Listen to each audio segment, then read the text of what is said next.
We have national aspirations in terms of being leaders. We want to show people that you can buy local, which is often more expensive. You can be sustainable, use solar power, use green power, and you can also treat employees in a way they're not used to, especially in our industry. The interesting thing is, with what we're trying to do, it never really changes. It's not, oh, we're going to shoot off in a different direction now. We know the path that we're going to take. One of the seminal moments for me was going back to the 1969 when the Moody Blues released their great album for their children's children. And for some reason that really resonated with me about this would be a good guide for running a business. Think of 3 generations into the future rather than just thinking about profits the next quarter. One of our favorite things to say at the restaurant is that the guests that travel here have probably gone a farther distance than the food that comes on their plate. For us, the most important thing for food is the taste. And the best way to get great taste is through freshness. Fresh is better. I think we all know that. There's a couple exceptions to the rules. What food does well if it's not fresh? There's very few examples. Old cheese, balsamic vinegar, good wines, but everything else should be fresh. When you're getting those products that are fresh off the vine, still packed full of all their nutrients and flavor, they haven't had a chance to sort of dissipate yet. You know, you're getting the full nutrient value.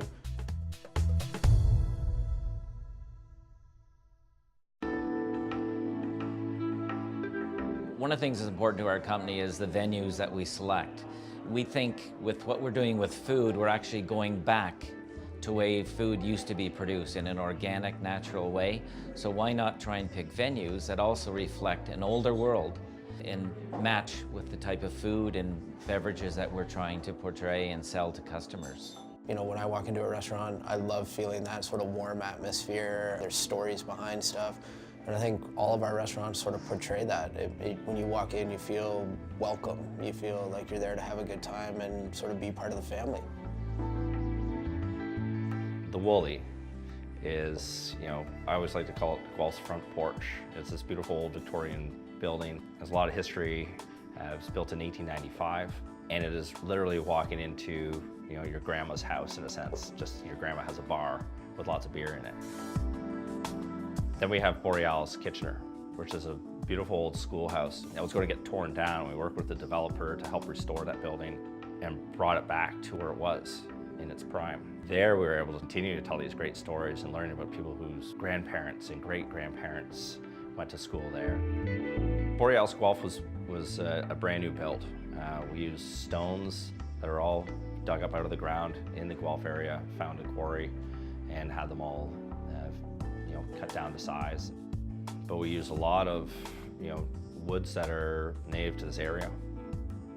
Miijidaa is built right on Quebec Street in downtown Guelph, and that building is, you know, it's attached to a bookstore, you know, one of the oldest independent bookstores in Canada. We were able to repurpose everything in that restaurant, but still gave it its own identity, giving this raw, kind of rugged Canadian feel to it. Really lends itself well to what we're doing there.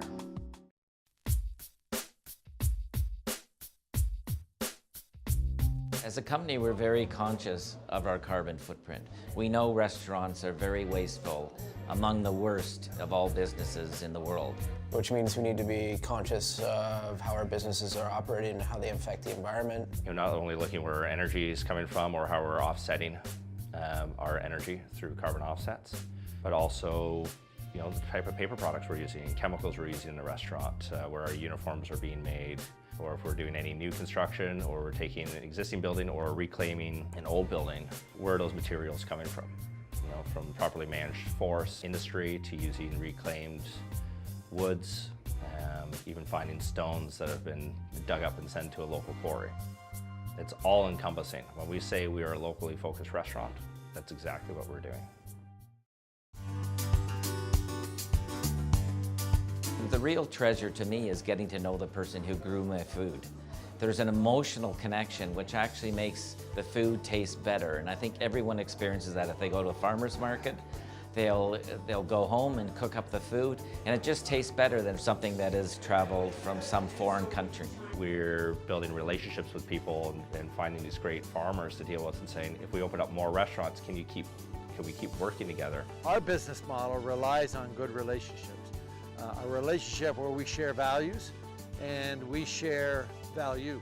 When we go and visit the farms, we bring suppliers, we bring farmers, winemakers, brewers into the restaurants. They have been our #1 customer month after month after month, and I think it's the relationship we build because of the local community. They're really looking to build a community around what they do, and I see that it is really in line with what we're doing here as well. So we're looking to build around a community of people who buy and eat our food as well. So it's a natural partnership, I think.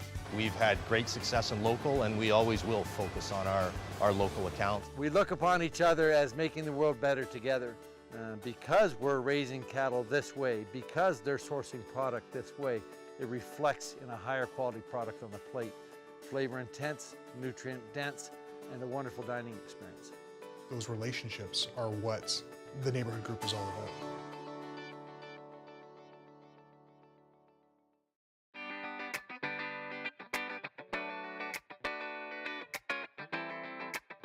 The key to making a restaurant feel like a second home for somebody is the people that we have working in the restaurant. Our treatment of staff is a little bit different from other companies, as we try to treat them like adults. We tell them there's only 4 things you have to do: make us the friendliest pub in the market area, give good value, be professional with each other and with our guests, and to keep our premises well maintained. And we say, if you do those 4 things, you have a job for life. I think it's important to be different when it comes to staff because you see so many people come into this industry and use it as a temporary industry while they're going to do something else. But we can be the leaders and change in that and change it so that this becomes an industry people want to stay in. They're there because they actually care about the experience that they're providing to the guest. To become a B Corp was very important for us because it proved to ourselves that we are among the best. Our business is actually good for the community, and a B Corp certifies that fact. I think it's important because it's a standard that pushes you to keep driving to be better. So it's all the things that we were naturally doing, but this is that one thing that actually forces us to keep striving to push it a little bit further than we ever had before. If we can become a national leader and we can have people coming to us and speaking to us about how to do this, we've done our job then, because we feel we're improving things for everybody around them. You know, we have nowhere else to go. The planet's our home, and we've got to make the best of it. We believe that if people trust us in terms of our values, in terms of our sustainable practices, our loyalty to local producers, that they'll come here and spend their dollars knowing that it's going towards a good cause. Our way of measuring success in business goes way beyond profits. It's about the people who work in our business, it's about our community and the environment. And that's how we're going to do business moving forward.